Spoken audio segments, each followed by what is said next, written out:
என்னம்மா அப்பாவை இன்னும் காணோம்? முதல்லே ஃபோன் பண்ணேன், பணத்தை எடுத்துட்டு கிளம்பிட்டேன்னு சொன்னார். இன்னமா வந்துக்கிட்டு இருக்காரு? எவ்வளவு நேரம்? அவரோட நீனாச்சும் கூட போயிருக்கலாம்ல. நீனும் போகல, இல்லைன்னா நானாச்சும் போயிருப்பேன். அவர் என்கிட்ட சொல்லவும் இல்லை. எதுக்குதான் இப்படி பண்ணுறீங்களோ? அப்பாவை எதுக்கு தனியாக அனுப்பிச்ச? இப்போ காசு எடுக்கணும்னு என்ன அவசியம் சொல்லு? மெதுவாக எடுத்துக்க கூடாதா? இப்போயே போய் எடுக்கணுமா? மாமா தான் இன்னைக்கு லீவ் இல்லை, பெர்மிஷன் கொடுக்க மாட்டேங்கிறாங்க. இன்னொரு நாள் போகலான்னு தானே சொல்லியிருக்காரு. அவர் ஏன் கேட்கவே மாட்டேங்கிறாரு? இன்னைக்கே போகணுமாக்கும். எல்லாம் நீ பார்த்த வேலையாக தான் இருக்கும். நீ தான் ஏதாச்சும் உசி பேட்டி விட்டு நீ கம்முன்னு வீட்டில் இருந்துக்கிற. பாவம், அவர் என்ன காணம் பாரு. என்னடி இது என் மேல வரைஞ்சு கட்டிக்கிட்டு வர? அந்த மனுஷனை நான் வர வந்தேன் கேட்டேன். எனக்கு என்ன துணைக்கா வர? நான் என்ன பச்சை பிள்ளையான்னு கேட்குறாரு. நான் என்ன பண்ணுறது? என்னமோ நான் தனியாக பொங்க நான் தான் வரமாட்டி வீட்டிலேயே சொகுசாக இருந்துக்கிறேன் அப்படி சொன்ன மாதிரிலடி சொல்கிறேன். இந்த மனுஷன் ஒரு ஆட்டோ பிடிச்சி வரக்கூடாது. உங்கள் அப்பா சரியான கஞ்ச பிசினாரி. 100 ரூபா செலவா பெரும் நடந்தே நடந்து வருவார். அப்படிலாம் அவர்கிட்ட யார் ஆட்டை போட போகிறேன்? அவரை பார்த்தா பரதேசி மாதிரி இருக்கும். அவர்கிட்டலாம் காசு இருக்குன்னு யாருக்காச்சும் தெரியுமா ஆட்டை போடுறதுக்கு? சொல்லு. என்னம்மா என்கிட்டே எங்கள் அப்பாவை பற்றி இப்படி சொல்கிற? இரு அப்பா வரட்டும், உன்னை போட்டு கொடுக்குறேன். ஆமாம், நீ அப்பா பிள்ளை தானே. நான் சொன்னாலும் சொல்லாருனாலும் எதுவாக இருந்தாலும் சின்ன பிள்ளையிலேருந்து போட்டு கொடுக்குறது தானே உன் வேலை. இப்போதான் கொஞ்சம் விட்டுருந்தேன், மறுபடியும் ஆரம்பிக்கிறியா? ஆரம்பி. நான் என்ன சொன்னேன்? தப்பா சொன்னேன்? அவர் கஞ்ச பிசினார் தானே. என் 100 ரூபா கொடுத்து ஒரு ஆட்டோவில் வர முடியாது. 100 ரூபாயில கோட்டையை கட்ட போகிறாரு. கோட்டையெல்லாம் ஒன்றும் கட்ட மாட்டாரு. அப்படியே சேர்த்து தான் நம்மளை நல்லா வச்சிருக்காரு. உங்க அப்பனை ஒன்று சொல்லிடக்கூடாது. முந்தி கொட்ட மாதிரி முந்திக்கிட்டு வர பத்தியா? இந்த அம்மாவெல்லாம் உனக்கு பிடிக்காதுடி, அப்பனதான் பிடிக்கும். உன்னை யாருமா பிடிக்கான்னு சொன்னது? உன்னை பிடிக்கும் தான், இருந்தாலும் அப்பாவை உன்னை விட கொஞ்சம் அதிகமாகவே பிடிக்கும். இந்த பொண்ணுங்களே அப்படிதானே, அப்பா அப்பான்னு பின்னாடியே போவீங்க. இந்த அம்மாவை கண்டுக்கிறதே இல்லை. போடி எங்கிட்டு. என்ன 2 பேருக்கும் பெரிய பஞ்சாயத்தா போய்கிட்டு இருக்கு போல. உங்க குரல் அங்கே பக்கத்து வீடு வரைக்கும் கேக்குது. அப்படின்னு பேசிக்கிட்டு இருக்கீங்க அம்மாவும் பிள்ளையும். வாங்க, வந்துட்டீங்களா? எவ்வளோ நேரம் உங்களை தனியாக அனுப்பிச்சிட்டேனா? நான் உங்க கூடயே வரலையா? உங்க மகன் என்ன பேச்சு பேசுறாங்கிறீங்க? நான் உங்க கூட வரேன்னு தானே சொன்னேன். நீங்க தான் நான் என்ன சின்ன பிள்ளையா அப்படின்னு சொல்லிட்டு போனீங்க. இப்போ உங்க மகன் அந்த பேச்சு பேசுறா. 2 பேரும் சேர்ந்துக்கிட்டு என்னை திட்டலைன்னா உங்களுக்கு அன்னைக்கு பொழுதே போகாதுல்ல. ஆமா, என் புள்ள கரெக்டா தானே கேட்டிருக்கா. என் புள்ள கேட்டா பதில் சொல்ல கத்துக்க முதல்ல. ஆனா 2 பேருக்கும் என்னை ஏதாச்சும் சொல்லிக்கிட்டே இருக்கணும். நான் இல்லைனாதான் உங்களுக்கு தெரியும் யாரை திட்டுவீன்னு. அப்ப பாக்குறேன். நீ இல்லைன்னா நான் எதுக்கடி கவலைப்பட போறேன்? ஸ்ட்ரைட்டா இன்னொரு கல்யாணம் பண்ணிக்கதே போறேன். என் மகளுக்கு ஓகேதே. என் மகளும் ஒன்னும் சொல்ல மாட்டா. என்னம்மா மீரா? ஆமாப்பா, எனக்கு ஓகேதாப்பா. இந்த அம்மாவோட இருந்து எனக்கு ரொம்ப போர் அடிச்சு போச்சு. இன்னொரு அம்மா வந்தா எனக்கு ஓகே தான். எனக்கு ஒரு பிரச்சனை இல்லை. அடியே, 2 பேரும் எப்பன்னு காத்துக்கிட்டு கிடக்குறீங்களோடி. நான் இல்லைன்னா கவலைப்படுவீங்க. திட்டுற கூட ஆள் இல்லையேன்னு இது பண்ணுவா அப்படின்னு நினைச்சா நீங்க என்னன்னா இன்னொரு கல்யாணம் பண்ணுவீங்களாக்கும். உங்க அப்பனுக்கு இன்னொரு கல்யாணம் பண்ணிடுவியோ? அப்படியே நான் அவருக்கு முன்னாடியே போய் சேர்ந்தாலும் பேயா வந்தாலும் உங்களை தொந்தரவு பண்ண வேண்டி. அப்ப தெரியும் இந்த அம்மாவை பத்தி. சும்மாம்மா, எதுக்குமா இப்படி கோவப்படுற? சும்மா உன்னை வெறுப்பேற்று பார்க்குறதுக்கு நானும் அப்பாவும் போய் சொல்லிக்கிட்டு இருக்கேன். அதுக்கு போய் இப்படியாம்மா? என்னப்பா பாருப்பா, அம்மா கோச்சிக்குச்சு பாவம். சரி போனா போயிட்டு போகுது, வேற கல்யாணம்லாம் பண்ணிக்காத. ஆமாம்மா, சரிம்மா. பாவம் பொழைச்சு போயிட்டு போறா. இத்தனை வருஷம் கூடவே இருந்திருக்கா. அவளுக்காக இது கூட பண்ணலைன்னா என்ன? வேணாம், அதை பத்தி நான் நினைக்கல. அப்போதைக்கு பின்னாடி பாத்துக்குவோம். ஆனா உங்க 2 பேர் அலும்பும் பெரும் அலும்பா இருக்கு. சரி, இந்தா காசு எடுத்து வை. அப்புறம் அப்பா யாரு இவங்க? யாரம்மா கேக்குற? இந்த பசங்களா? இவங்க வந்திருக்காங்க, உனக்கு புரியும். என்ன மச்சான், வெளியில பாக்குறதுக்கு தாண்டா சின்ன வீடு மாதிரி ஒண்ணும் இல்லாத மாதிரி இருக்கு. உள்ள வந்தா நல்லா தாண்டா இருக்கு. கூட ஒரு பொண்ணு இருக்கேடா, என்னடா பண்றது? அதெல்லாம் கைவசம் ஐடியா இருக்குடா, பேசாம இருடா. ஏங்க, யாருங்க இந்த 2 பசங்களும்? சொல்லாமலே இருக்கீங்க, திடீர்னு கூட்டிட்டு வந்திருக்கீங்க. என்ன விஷயம்? அதுவும் காசை எடுத்துக்கிட்டு இவங்களை கூட்டிட்டு வரீங்க. இவங்க மூஞ்சியை பார்த்தாலே சரியா படல. இல்லம்மா, அப்படிலாம் சொல்லாதம்மா. பேங்க்ல இருந்து இவங்க தான் துணைக்கு வந்தாங்க. அதான் வீட்டுக்கு நமக்கு செக்யூரிட்டிக்கு ஆள் வேணும்ல, அதுக்கு தான் கூட்டிட்டு வந்தேன். என்னடி உங்க அப்பா இப்படி சொல்றாரு? செக்யூரிட்டிக்கு ஆளா? நம்ம வீட்டுக்கு எதுக்குடி செக்யூரிட்டிக்கு ஆளு? அவ்வளவு காசு பணமா வச்சிருக்கோம். தெரியலையேம்மா, அப்பா ஏதோ பிளானோட தான் செஞ்சுருக்காருன்னு நினைக்கிறேன். ஆனால் இவங்க மூஞ்சியை பார்த்தா நல்லவங்க மாதிரி தெரியல. செக்யூரிட்டி இவங்க காசை ஆட்டையை போட்டுட்டு போகிறவங்க மாதிரி தான் இருக்குது. இரு அப்பாட்டே கேட்போம். யாருப்பா அவங்க? நீ சொல்றது கரெக்டு தான்மா. இவங்க செக்யூரிட்டிக்கெல்லாம் வரல, என் காசை ஆட்டையை போடுறதுக்கு 2 நாள் என்னை ஃபாலோ பண்ணிக்கிட்டே இருந்திருக்காங்க. நான் போற இடம் பூரா வந்தாங்க. எனக்கு டவுட் வந்துருச்சு. பேங்குக்கு போனா அங்கேயும் வந்து நிக்கிறாங்க. எப்படி நம்மள்ட்ட ஆட்டையை போட்டுருவாங்க, நம்ம தனியா வேற வரணும் அப்படின்னு யோசிச்சுட்டு இருந்தேன். அப்பதான் எனக்கு ஒரு பிளான் வந்துச்சு. அதையும் எனக்கு துணைக்கு வாங்க அப்படின்னு சொல்லி கூட்டிட்டு வந்து பாதி வெளியில கட்டையை வச்சு அடிக்க பார்த்தாங்க. அச்சச்சோ, எங்க அப்பவே போலீஸுக்கு போன போட்டிருக்க கூடாது. அட என்னடி நீ வேற, போலீஸுக்கு போன போடுறதுக்குள்ள இவங்க கட்டி வச்சு சரியான கட்டடி. எப்பவே எடுத்து போட்டாங்களோ என்னன்னு தெரியல. மண்டே பொழுதுட்டு அவங்க வாட்டுக்கு தூக்கிட்டு போயிட்டாங்கன்னா காசு போயிட்டு போகுது. உசுறு போச்சுன்னா என்னடி பண்றது? நீங்கெல்லாம் தனியா தவிச்சிட மாட்டீங்க. அதாண்டி மறுபடியும் ஒரு பிளானை போட்டு வீட்டுல இது மாதிரி நிறைய நகை இருக்கு, அதை பாத்துக்கிறதுக்கு தான் ஆள் இல்லை அப்படின்னு சொன்னேன். அவங்க கூடவே வந்துட்டாங்க காசு ஆட்டி போடுறதுக்கு. எப்பா இப்போ இவங்களை வீட்டுக்கு கூட்டிகிட்டு வந்துட்டீங்க, நம்மள ஏதாச்சும் பண்ணிட்டு எதுவும் கத்தி இதையும் வச்சிருக்காமையா இருப்பாங்க. அவங்க வாட்டுக்கு காசு ஆட்டையை போட்டுட்டு போயிட்டாங்கன்னா என்னப்பா பண்ணுறது? காசும் போய் 3 பேரும் மறுக்கையாதான். ஏம்மா மீரா, இவ்வளவு யோசிச்ச அப்பாக்கு இதையும் யோசிக்க மாட்டானா? நம்ம அங்கிள் தூரத்து சொந்தக்காரங்க போலீஸா இருக்காங்கல்ல, அவங்களுக்கு நான் வரும்போதே மெசேஜ் பண்ணிட்டேன். இப்ப வந்துருவாங்க. கொஞ்ச நேரம் மட்டும் பொறுமையாரு. இவங்களை இழுத்தடிச்சா போதும், ஸ்டேஷனுக்கு போயிடுவாங்க. சூப்பர்ப்பா. ஆனால் நீங்கள் உண்மையிலே நல்லா ப்ரில்லியண்ட்டாக இருக்கீங்கப்பா. ஆனால் நீங்கள் எப்படிப்பா அம்மாவை கல்யாணம் பண்ணீங்க? அதான் எனக்கு இன்னும் டவுட்டாகவே இருக்குது. ஆனா இந்த நேரத்துலயும் என்னை மட்டன் நட்டணும் திடீர் பாருங்க 2 பேரும். இன்னைக்கு உங்களுக்கு சாப்பாடே கிடையாது, கடங்க. இருங்க, உங்க 2 பேரையும் போய் அவங்கள்ட்ட போட்டு கொடுக்குறேன். அவங்க தப்பிச்சு போட்டோம். சரிம்மா, போய் போட்டு கொடு, எனக்கு ஒன்றும் பிரச்சனை இல்லை. நீ தான் ஆசை ஆசையாக நகையெல்லாம் செஞ்சு வச்சுருக்கிய, அதெல்லாம் எடுத்துகிட்டு போயிடுவேன். உன் காசு, நீ டப்பாக்குள்ளே போட்டு வச்சுருக்க காசு முதற்கொண்டே எடுத்துகிட்டு போயிடுவேன். அப்புறம் உன்னோட இஷ்டம். போய் சொல்லிட்டு வா. இல்லடி, நான் சும்மா விளையாட்டுக்கு தாண்டி சொன்னேன். என்னங்கள் வீட்டில் பேசிட்டீங்களா? எல்லாருக்கும் ஓகே தானே? ஆமாப்பா, பேசிட்டப்பா. எல்லாருக்கும் ஓகே தான். கொஞ்சம் இருந்தீங்கன்னா வீட்டெல்லாம் சுத்தி பார்த்துட்டு உங்களுக்கு கொடுக்க வேண்டியதை கொடுத்துருவேன். கொடுக்க வேண்டியதா? என்னத்த சொல்றீங்க அங்கிள்? நாங்க இனிமேதான் வேலையே பார்க்க போறோம். 1 மாசம் கழிச்சு தான் சம்பளம் தருவீங்க. இப்பவே என்ன கொடுக்க போறீங்க? இல்லப்பா, வேலை கொடுக்கறத பத்தி தான் சொன்னேன். ஓ அப்படியா? நீங்க வேலை கொடுத்ததெல்லாம் போதும். என்னப்பா பேச்சு ஒரு மாதிரியா பேசுற? ஆமா அங்கிள், அப்படித்தான் பேசுவோம். எங்க காரியம் நடக்க போதில்ல, வீடு வரைக்கும் வந்துட்டோம். இவ்வளவு காசு பணம் வச்சிருக்கீங்க, இதை வச்சுட்டு நீங்களே வச்சுக்கோங்கன்னு சொல்லிட்டு போக முடியுமா? நாங்க எத்தனை நாளைக்கு தான் இப்படியே கஷ்டப்படுறது? நாங்களும் நல்லா வீடு பங்களா கல்யாணம் அப்படின்னு கட்டி சந்தோஷமா இருக்க வேணாமா? சொல்லுங்க, உழைச்சு சாப்பிடு அப்படின்னு சொல்லுவீங்க. ஆனா அதானே முடியல. அதனாலதான் இந்த வழியை தேர்ந்தெடுத்தோம். முதல் போனியே நீங்க தான். சொல்லுங்க மரியாதையா எல்லாத்தையும் கலட்டி கொடுத்துட்டு பீரோல இருக்கிறதெல்லாம் எடுத்தாந்து இங்க வைக்கிறீங்க. எங்கெங்க ஒளிச்சு வச்சிருக்கீங்களோ எல்லா காசும் இங்க வந்தாகணும்.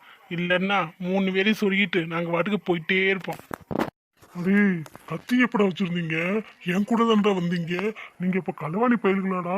தெரியாம உங்களை கூட்டிட்டு வந்துட்டேனே. அச்சோ. என்னம்மா, அப்பா நல்லா நடிக்கிறாரு. படத்தில் எடுத்து நடிச்சாராம்மா முன்னால. நீ வேற சும்மா இருடி. உங்க அப்பாவே எப்படி அழகா நடிக்கிறான்னு பாத்தியா? வேற எங்கேயாச்சும் டிராமாவில் சேர்த்து விட்டுருவோம் மாதிரி. அதாம்மா நானும் யோசிச்சுட்டு இருக்கேன். நடக்கிறத நம்ம வேடிக்கை மட்டும் பார்ப்போம். களவாணி பயலுக கூடவே கத்தி வச்சிருக்காம சும்மா வருவாங்களா? பாதியிலே உன்னை கட்டையை வச்சு போட்டு தள்ளியிருப்போம். நான் தான் வாயை கொடுத்து வீட்லயும் நிறைய இருக்குன்னு சொன்னேன். அங்கேயே போட்டு தள்ளியிருந்தா நீந்தே போய் சேர்ந்துருப்ப. அப்படியே கொஞ்சோண்டு நகை தான் கிடைச்சிருக்கும். ஆனா இங்க வந்தோடனே எங்களுக்கு நகையும் கூட கிடைக்குது. நீங்க வம்பு பண்ணீங்கன்னா 3 டெட்பாடி விழுகும். உங்களுக்கு எப்படி வசதி அதை நீங்களே முடிவு பண்ணிக்கிங்க. அப்படியா தம்பி? சரி சரி, நான் நகையெல்லாம் எடுத்து வந்துடுறேன். ஆனா சாவி இந்த அவங்கள்ட்ட தான் இருக்கு. கேட்டு பார்த்து வாங்கி தரியா? யாருக்கிட்ட இருக்குன்னு சொல்லுங்க. கத்தியை காமிச்சா படன்னு எடுத்து வந்துருவாங்க. இன்னொரு ஆள் வேற இருக்காங்களோ, கூப்பிடுங்க. கூப்பிட்டா போச்சு.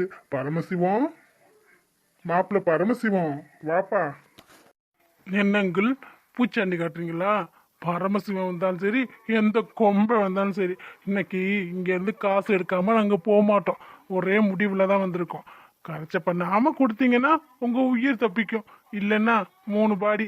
இப்போ யாரையோ கூப்பிட்டீங்களே பரமசிவம், அவனோட சேர்த்து 4 டெட் பாடி. டேய் சாவியை வாங்கடா. ஆமா மச்சான், எந்த கொம்பனா இருந்தா நமக்கு என்ன? ஆட்டை பொண்ணும் வந்தாச்சு, எதா இருந்தாலும் பார்த்துடலாம். டேய் சாவி. என்ன மச்சான், வாங்கிட்டியா இல்லையா? என்ன பயப்படாதான்னு சொல்லிட்டு நீ அவனை பார்த்து பயந்துட்டியா? இருடா நானே வரேன். மச்சான், என்னடா அது? போலீஸ்டா. என்னடா அது இப்படி பண்ணிட்டாரு? நான் அப்பவே சொன்னேன் ஏதோ டவுட்டா இருக்குடான்னு. நீ தானடா நீ கூட்டிட்டு வந்தேன், இப்படி மாட்டி விட்டுட்டியேடா. நான் எது நடக்க கூடாதுன்னு நினைச்சனோ அதுவே நடந்துருச்சுடா. சார் என் மேல எந்த தப்பும் இல்லை சார், எல்லாமே இவன் தான். நான் வேணான்னு சொன்னேன், இவன் தான் சார் கேட்கவே இல்லை. ப்ளீஸ் சார் என்னை மட்டும் விட்டுருங்க சார். என் அம்மாவுக்கு தெரிஞ்சிச்சுன்னா விஷத்தை வச்சே கொண்டுரும். இல்லைங்க சார், ஏதோ தெரியாம வேலை இருக்குன்னு சொன்னாங்க, அதனாலதான் வந்தம்மா. காசை பார்த்தோன்னா கொஞ்சம் ஆசை வந்துருச்சு. ஒண்ணுமே இல்லாதவங்கல்ல சார், அதனாலதான் சார். ப்ளீஸ் சார், இப்படியே விட்டீங்கன்னா நாங்க பாட்டுக்கு போய்கிட்டே இருப்போம். டேய், கொலையா பண்ணுவீங்க கொலை? உங்க வயசு என்னடா? உங்க வயசுக்கு ஆட்டியை போட தெரியுங்களா? வாங்க, எப்படி ஆட்டியை போடுறதுன்னு நான் ப்ராப்பரா சொல்லி கொடுக்குறேன். சார் தெரியாம ஏதோ பண்ணிட்டோம் சார், ப்ளீஸ் சார் எங்களை விட்டுருங்க சார். ஆமா சார், ப்ளீஸ் சார், ஏதோ தெரியாம இந்த ஆளுதான் வீட்டுல பணம் நிறைய இருக்குன்னு அப்படின்னு சொல்லி எங்களை ஏமாத்தி இப்படி மாட்டி விட்டார் சார். அடுத்தவன் சம்பாரிச்சு வச்சிருப்பேன், அதை ஆட்டியை போட்டு செட்டில் ஆகலாம். உங்களுக்குலாம் அறிவே இல்லையாடா? கொலை வேற பண்ணுவீங்களா? 5-10 சில்லறைக்கு ஆட்டையை போடுறவங்களே நாங்க சும்மா விட மாட்டோம். இதுல ஏவன் கஷ்டப்படுத்து கல்யாணத்துக்கு படிப்புக்குன்னு சேர்த்து வச்சிருக்கிற ஆட்டையை போட வருவிய, உங்களை சும்மா விடுவேனா? வாங்க, ஸ்டேஷன்ல வச்சு உங்களுக்கு எல்லாம் சொல்லித்தரேன். அதுக்கப்புறம் அடங்கி உடங்கிடுவீங்க. Uncle please uncle, sorry uncle. இவர்கிட்ட கொஞ்சம் வேணான்னு சொல்லுங்க அங்கிள், வீட்டுல தெரிஞ்சா பெரும் பிரச்சனை ஆயிரும். போங்கடா போங்க, வீட்டுக்கு போனா தானே பெரும் பிரச்சனை ஆயிரும். நீங்களாம் வீட்டுக்கே போக முடியாத மாதிரி செஞ்சிருவாரு. என்னையே கட்டையால அடிக்க பாக்குறீங்களாடா? 2 நாளா என்னையே ஃபாலோ பண்றீங்க, அது கூட தெரியாத தற்கொலையா நானு? போங்க. டேய் வாங்கடா, என்ன அங்கே போய் அவர்கிட்ட கெஞ்சிக்கிட்டு இருக்கிய? அவர் காசு அடிக்க வந்துக்கிட்டு அவர்கிட்டயே மன்னிப்பு கேட்கறீங்களா? வாங்க போலாம். ஸ்டேஷன்ல வச்சு என்னென்ன பழக்கம் எப்படி செய்யணும்னு நான் கிளாஸ் எடுக்கிறேன். வாங்க தம்பிங்களா. தேங்க்ஸ் பரமசிவம், எனக்கு என்ன பண்றதுன்னே தெரியல. அப்புறம் தான் உன்னோட ஞாபகம் வந்துச்சு, அதனாலதான் உனக்கு மெசேஜ் பண்ணி. நல்ல வேலை கரெக்ட் ஏத்துக்கு வந்துட்டேன். இல்லைன்னா இங்க கத்தியால குத்துனாலும் கூட குத்திருப்பாங்க. குத்திடுவாங்களா? நான் தான் இருக்கல்ல. நீ என்னோட நெருங்கிய நண்பன், உனக்கு உதவி செய்யாம எதுவா இருந்தாலும் இனிமே என்கிட்ட சொல்லு, நான் பாத்துக்கிறேன். எந்த காவலி பையங்க வந்தாலும்.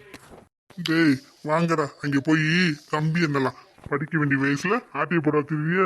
வாங்க போலாம். இப்படி என்னோட ஐடியா பத்தியா? என்ன மீரா, அப்பா எப்படி கரெக்டா யோசிச்சு பண்ணிருக்கனா? எப்படி மாட்டி விட்டேன் பத்தியா?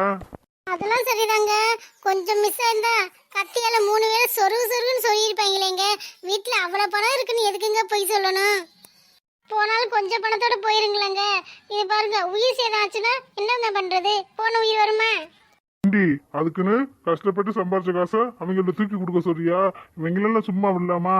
அப்படிலாம் விடக்கூடாதுடி. ஆமாப்பா, கண்டிப்பாக இவங்களை விடவே கூடாதுப்பா. காசை ஈஸியாக ஆட்டையை போட்டு போய் அவங்க செட்டில் ஆகிறதுக்கு நம்ம பயந்துக்கிட்டே தெரியணுமா? இப்படி தான்ப்பா பண்ணணும். இப்போ தான்ப்பா என்னோட செல்லப்பா நீங்கள். இன்றைக்கி உங்களுக்காக நான் ஸ்பெஷலாக பிரியாணி செஞ்சு தர போகிறேன். அம்மா சும்மா தானே இருக்கேன், போய் சிக்கன் வாங்கிட்டு ஓடு. அப்பா டயர்டாக களைச்சி போய் வந்திருக்காங்க, வேகமாக போய் 2 கிலோ வாங்கிட்டு வா. இன்றைக்கி பிரியாணி, கிரேவி, வறுவல் எல்லாமே செய்ய போகிறேன். என்னை நடக்க வைக்கணும், அதாண்டே உனக்கு வாங்கிட்டு வந்தோலைங்க. எல்லாத்தையும் ரெடி பண்ணு. என்ன இந்த ராகுல் இன்னும் வரக்கானோ? இவளை கடத்திட்டு வந்து ரொம்ப நேரம் ஆயிடுச்சு, இன்னும் தேடாம இருக்காக. ஒருவேளை வீட்டுக்கு போயிட்டான்னு நினச்சிக்கிட்டு இருக்கானோ? அப்படியே நினச்சாலும் அவங்க வீட்டில் தேடி இருக்கணுமே. ஒருவேளை வெளியில் போயிட்டா அப்படின்னு இருட்டுறானா தான் தேடுவாங்களோ? அப்படி இருந்தாலும் ராகுல் வந்திருக்கணுமே, என்னைய பார்க்க வந்திருக்கணுமே. எனக்கு முடியல, நீ இவர் கரெக்டாக தானே சொல்லிட்டு வந்திருக்காரு. அப்போ என் மேலே உனக்கு பாசமே இல்லையா? அதனால தான் வராமல் இருக்கானா? நம்ம தான் தப்பு கணக்கு போட்டோமா? நமக்கு ஏதாச்சும் ஒன்றுனா துடிச்சு போய் வரல இந்த ஐடியாவை போட்டேன். அவன் வரலையே, ஸ்வேதாவை கடத்தினதான் அவனுக்கு தெரியாது போல. இல்லைன்னா இந்நேரம் வந்திருப்பேன். நம்மளே போக வேண்டியதான், நம்மளே போய் அவனை ஒரு மிரட்டிட்டு வந்தா தானா வருவேன். இந்த மனுஷன் முதல்ல ஒழுங்கா நடிச்சாரான்னு தெரியல. ஸோ என்னடி ஏதோ யோசிச்சுட்டே இருக்க? அதெல்லாம் இருக்கட்டும், நல்லா பிரியாணி சாப்பிட்டீங்களே, நல்லா தூங்குனீங்களா? ஆமாடி, இன்னைக்கு நல்லா நிறைய சாப்பிட்டேனா, அப்படியே தூக்கம் கண்ணை கட்டிட்டு வந்துச்சு. நல்லா தூங்கி எழுந்துச்சுட்டேன்டி. ஸ்வேதாவை போய் பார்த்தியா? அவள் எப்படி இருக்கா? நான் அவள் பக்கம் போவே இல்லை, அவளை பார்த்தாலே எனக்கு பிடிக்கல. உங்களுக்கே அவளை பிடிக்கலனா என் வாழ்க்கையே கெடுத்தவ, என் பிளான் எல்லாம் சொதப்பினவ அவதேன். அவளை போய் நான் பார்ப்பேனா? அவளையெல்லாம் நான் பார்க்க மாட்டேன். கட்டியே கிடக்கட்டும், அவளுக்கு சாப்பாடு கூட கொடுக்கக்கூடாது. ஆனால் இந்த ராகுல் இன்னும் வரவே இல்லை. அப்போ அவனுக்கு ஸ்வேதாவை கடத்தினது தெரியவே தெரியாது. அது தெரியலைன்னா இருக்கட்டும், எனக்கு முடியலைன்னு அவன் வந்து பார்க்கணும்ல. ஆனால் அவன் வந்து பார்க்கவே இல்லை. அப்போ என் மேலே அவனுக்கு கவலையே இல்லை. எப்படியே போட்டுன்னு விட்டுட்டேன்ல. அவன் ஸ்வேதா என்கிட்ட தானே இருக்கா, பார்த்துக்கலாம். நான் போய் அவனை பார்த்துட்டு உன் ஸ்வேதா என்கிட்ட தான் இருக்கா, ஒழுங்கு மரியாதை வான்னு சொல்லிட்டு வரேன். அப்புறம் பாருங்க, நாய்க்குட்டி மாதிரி பின்னாலேயே வருவேன். ஆமாடி, அதுவும் கரெக்டு தான். முதல்ல போய் நீ பார்த்து அவன்கிட்ட விஷயத்த சொல்லு, அப்போத்தையும் அவன் வருவேன். சரி, உள்ளக்க பசங்க தான் இருக்காங்க, இருந்தாலும் நீங்கள் வெளியிலே நில்லுங்க. அப்போ தான் தப்பிச்சு போனாலும் நம்ம பார்க்க முடியும். பின்னாடி உள்ள கதவையும் பூட்டி வச்சுருங்க. சரிம்மா, அவன் தப்பிச்சாலும் ஓட முடியாது, சோறு தண்ணி இல்லாமல் கிடக்குறான். ஒழுங்காக பார்த்துக்குங்க. எல்லா பிளானும் சொதப்பிச்சு உங்களை கொலை பண்ணிட்டு நான் படுக்க ஜெயிலுக்கு போயிடுவேன். சரியா? சரிடி, போடி. என்ன ஸ்வேதா, உங்க அண்ணன் வேற வரேன்னு சொல்லியிருக்காங்க.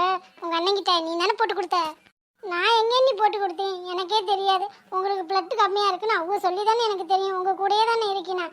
அண்ணன் கிட்ட யார் போட்டு கொடுத்தது? அவர் எதுக்கு இப்ப இங்க வரேன்னு சொன்னாரு? கண்டிப்பா உங்களை திட்டுறதுக்கு தான் வருவாரு. அதே ஸ்வேதா, பயமா இருக்கு. வந்தோடனே என்ன பேச்சு பேச போறாங்களோ உங்க அண்ணன். யார் சொன்னதுன்னே தெரியல. இங்க ஹாஸ்பிட்டல் தான் யாரும் நம்பரை வாங்கி வச்சுக்கிட்டு ரிப்போர்ட்லாம் அவர் கேட்கறான்னு நினைக்கிறேன். பயமா இருக்கு. என்ன கார்த்தி, எதுக்கு நீங்க வந்தீங்க? நாங்க தான் ஆட்டோல வந்துறோம்னு சொன்னோம்ல, அப்புறம் எதுக்கு வந்தீங்க? தேவையில்லாம காலைல செக்அப் கூட்டத்துக்கு வர மாட்டேன்னு சொல்லிட்டீங்க. அதான் நான் ஆட்டோலே வரேன்னு சொல்லிட்டேன். இப்போ எதுக்கு வந்தீங்க? பேசும்போது ஏதோ கோவமா பேசுன மாதிரி இருந்துச்சு. மேடம் டீட்டெயில்ஸ் தான் ரொம்ப தெளிவாக இருக்கு போல. பிளட்லாம் ரொம்ப கம்மியாக இருக்கு. சாப்பிடு சொன்னால் கேட்குறியா? சத்தானதாக சாப்பிடுன்னு சொன்னால் கேட்குறதே இல்லை. இந்த ஐஸ் வண்டி போடுறது, ஐஸ் வாங்குறது, முறுக்கு திங்கிறது, லொட்டு லொசுக்குன்னு நொறுக்கு திணியாக திங்கிறது, பழம் சாப்பிடுன்னு சொன்னால் கேட்குறியா? இப்போ ரத்தம் கம்மியாக இருக்கான். ஃபோன் பண்ணி என்னை திட்டுறாங்க. உன்னை என்ன பண்ணுறது? யாரு நான் ஃபோன் பண்ணது? என்ன கார்த்திக், வந்துட்டீங்களா? இப்போதான் வந்தேன். நீங்கள் பிளட்டு கம்மியாக இருக்குன்னு சொன்னோன்னே எனக்கு அப்படியே டென்ஷன் ஆயிடுச்சு. எதை சாப்பிட சொன்னாலும் சாப்பிடவே மாட்டேங்கிறா. நீங்களாச்சும் ஏதாச்சும் புத்திமதி சொல்லுங்கள். சாப்பிட சொன்னால் பிடிக்கல, வாந்தி வருது, ஒரு மாதிரியா இருக்குது, அப்படி இப்படின்னு சொல்லிக்கிட்டே இருக்கா. நான் என்னதான் டாக்டர் பண்ணுறது? அண்ணி, அண்ணன் உங்க நம்பர்லாம் வாங்கி தான் வச்சிருக்காரு போல. எனக்கு நல்லா நீங்க வசமா மாட்டிக்கிட்டீங்க. என்னமோ நான் தான் போட்டு கொடுத்தேன்னு சொன்னீங்க. இப்ப தெரியுதா யார் போட்டு கொடுத்ததுன்னு? ஏன் சாதனா, சாப்பிட சொல்றது சாப்பிட வேண்டியதானே? சத்தானதை சாப்பிட்டா தானே குழந்தை ஆரோக்கியமா வளரும். உங்க உடம்பும் நல்லா இருக்கும். பிளட் கம்மியா இருந்தா ரொம்ப கஷ்டம். அப்புறம் வேற யார்ட்டாச்சும் பிளட்டை ஏத்துற மாதிரி இருக்கும்.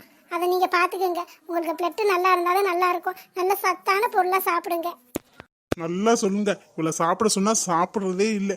ஏதாச்சும் ஒரு சாக்கு போக்கு சொல்லி அப்படியே இது பண்ணிடுறா. ஜூஸ் போட்டு கொடுத்தாலும் குடிக்கிறதே இல்லை. ஒமட்டிட்டு வருது. அவளுக்காக என்ன நானா குடிக்க முடியும்? சாதனா, அடுத்த தடவை டெஸ்ட் போட்டு வரும்போது பிளட் கொஞ்சம் கூடி இருக்கணும். இதே மாதிரி கம்மியாக இருந்துச்சுன்னா ரொம்ப கஷ்டம். நான் சொல்லிட்டேன், அவ்வளோதான். கார்த்திக், பார்த்துக்குங்க. வான் பண்ண தான் உங்களை கூப்பிட்டேன். மறுபடியும் இதே மாதிரி வரக்கூடாது என்கிட்ட. அடுத்த தடவை வரும்போது நீங்கள் கூட்டிகிட்டு வாங்க. சரிங்க டாக்டர், நெக்ஸ்ட் டைம் வரும்போது நானே கூட்டிகிட்டு வரேன். எப்படி பிளட் ஏறி இருக்குன்னு மட்டும் பாருங்க. சரி, நான் வரேன். அதுக்கு தான் கூப்பிட்டேன் உங்களை. இல்லை கார்த்திக், இனிமே ஒழுங்காக சாப்பிட்றப்பா. தயவு செஞ்சு திட்டாதீங்கப்பா, பயமாக இருக்கு. நீ வா, வீட்டுக்கு வா, உனக்கு இருக்கு வா. எது சாப்பிட சொன்னாலும் நோக்கு பண்றியல்ல. இன்னைக்கு இருக்கு. இனிமே நான் கொடுக்கறத மட்டும் சாப்பிடாம இரு. அப்புறம் இருக்கு, ஒழுங்கு மரியாதையே வந்துருங்க. ஸ்வேதா, உங்க அண்ணியை கூட்டிட்டு வா. நான் ஏதாச்சும் திட்டிப்பிடுவேன். அண்ணி வாங்க, எதா இருந்தாலும் வீட்டில் போய் பேசிக்கலாம். அண்ணன் டென்ஷனாக இருக்காரு. இப்போ எது பேசினாலும் சண்டை தான் வரும். வாங்க போகலாம். ஆமாம் ஸ்வேதா, இருந்தாலும் பயமாக இருக்கு. சரி விடுங்க, அண்ணன் நல்லதுக்கு தானே சொல்கிறாங்க. ஒன்றும் பிரச்சனை இல்லை, பார்த்துக்கலாம் விடுங்க. நீங்கள் இனிமேல் ஒழுங்காக சாப்பிடுங்க. ரத்தம் கம்மியாக இருந்தால் கஷ்டம் தானே. நீ என்ன 2 பேரும் வீட்டுக்கு வரதா இருக்கீங்களா, இல்லை இப்படியே இருக்க போறீங்களா? இல்லை கார்த்திக், போகலாம். வாங்க, 2 பேரும் கூடி என்னத்தை தான் பேசுவீங்களோ. வீட்லேயும் பேசுறீங்க, வெளியில இருந்தாலும் பேசுறீங்க, ஃபோன் பண்ணி கூட பேசுறீங்க. அப்படி என்னதான் பேசுறீங்களோ. வாங்க முதல்ல போகலாம்.